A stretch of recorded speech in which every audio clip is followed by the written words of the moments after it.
Bir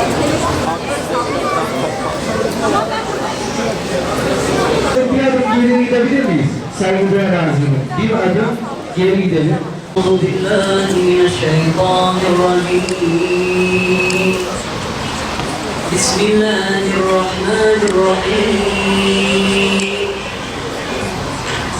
قل اللهم مالك الملك تؤتي الملك من تشاء وتنزع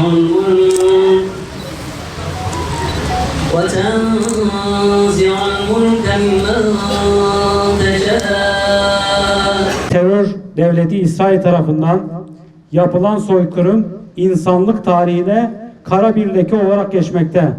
Bütün dünya bu soykırıma şahit olmaktadır. Son 68 günde İsrail tarafından 18 bin masum insan katledilmiştir. 7.112'si çocuk, 4.885'i kadın olmak üzere binlerce masum ibadethanelerin, okulların, hastanelerin bombalanması sonucu şehit edilmiştir. Kahrolsun İsrail! Kahrolsun İsrail! Kahrolsun İsrail! Kahrolsun İsrail! Katil ABD, Orta Doğu'dan defol! Katil ABD! Orta Doğu'dan defol! Katil ABD! Orta Doğu'dan defol! Katil ABD! Orta Doğu'dan defol! Bu rakamlar bir matematik hesaplaması değil, katledilen masum insanlardır. Savaş hukukunun, evrensel insan haklarının alt üst edildiği bu saldırılar şüphesiz bir soykırımdır. Dünya hakları bu soykırıma, bu katliamlara sessiz kalmamış, tepkiler göstererek ülkelerin harekete geçmesi çağrısına bulunmuştur. Her ne kadar geç kalsa da Birleşmiş Milletler Güvenlik Konseyi de bu çağrılara cevap vererek ateşkes ilan edilmesi için harekete geçmiştir. Ne yazık ki yapılan oylamada bütün üyeler oy birliğiyle ateşkes yapılmasını talep ederken ABD'nin veto etmesi sebebiyle karar alınamamıştır, reddedilmiştir. Kahrolsun Amerika! Kahrolsun Amerika! Kahrolsun Amerika! Kahrolsun Amerika! ABD 13 Birleşmiş Milletler üyesi ülkeyi karşısına alarak İsrail'in katliamına ortak olduğunu tescillemiştir.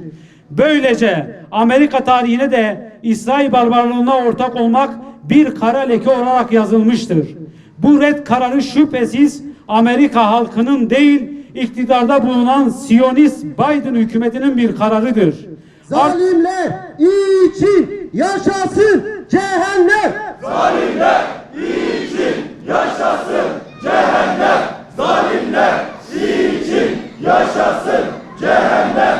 Zalimler için yaşasın cehennem! Artık özgürlük, barış, insan hakları konusunda Amerika hükümetinin hiçbir iddiası ve samimiyeti söz konusu olamaz. Bu kararla dünyanın 5'ten büyük olduğu açıkça görülmüştür. Artık Amerika insanlığın gözünde özgürlük ve insan hakları ülkesi değil, barbarlık, zulüm, ırkçılık ve katliam ülkesi olarak tanımlanacaktır. Birleşmiş Milletler Güvenlik Konseyi yeniden reforme edilmeli. Bütün dünya milletlerinin karşısına alan Amerika bu katliama ortak olmanın bedelini ödemelidir. Allahu Ekber! Allahu Ekber! Allahu Ekber! Daha iyi, daha adil bir dünya için bu red kararını kınıyor, bütün dünya halklarını Amerika'ya karşı harekete geçmeye davet ediyoruz. Dünya Amerika'ya hükmeden Siyonist zalimlerden elbette daha büyüktür.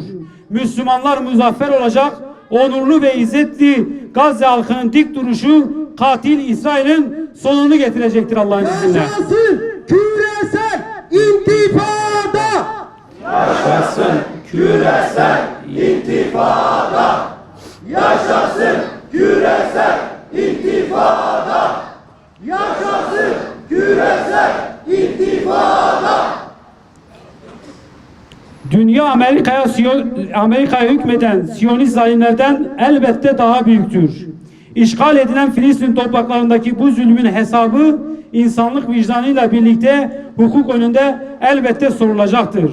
Gazze kasapları uluslararası mahkemelerde eylemlerin hesabını verecektir. Son nefesimize kadar Gazze'li masum sivillerin yanında olacak, suçlular cezalandırana kadar her platformda girişimlerde bulunmaya devam edeceğiz. Bir kez daha haykırıyoruz. Dünya 5'ten büyüktür. Allah razı olsun Diyarbakır Sivil Toplum Kuruluşları adına. Esselamu Aleyküm ve Rahmetullahi ve Berekatuhu. Tekbir!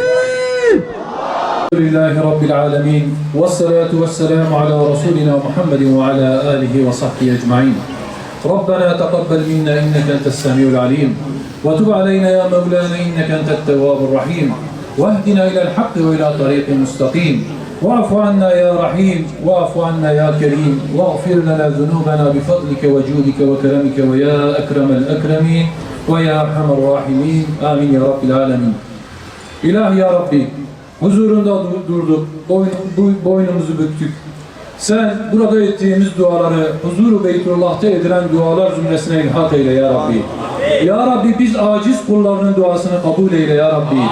Ya Rabbi belki günahkar dillerimizle, günahkar ağızlarımızla, günahlarımızla huzurumuza geldik, bizleri affeyle ya Rabbi. Bize yardım eyle ya Rabbi. Ya Rabbi kendilerine güç ver, kendilerine kuvvet. Oradaki kardeşlerimizi de ya Rabbi sen görünür görünmez ordularınla, kardeşlerimizin eliyle, bizlerin eliyle, onların bu dünyada da onlara uzanan her el yerle bir eyle ya Rabbi. Onlara uzanan her dil yerle bir eyle ya Rabbi. İçimizdeki beyinsizler yüzünden, içimizdeki ahlaksızlar yüzünden, içimizdeki imansız ve beyinsizler yüzünden sen bizleri muhafaza eyle ya Rabbi. Mescid-i Aksa'da edilen dualara ilhak eyle. Amin, amin. Bi hurmeti Taha ve Yasin. Lillahi Teala'l-Fatiha.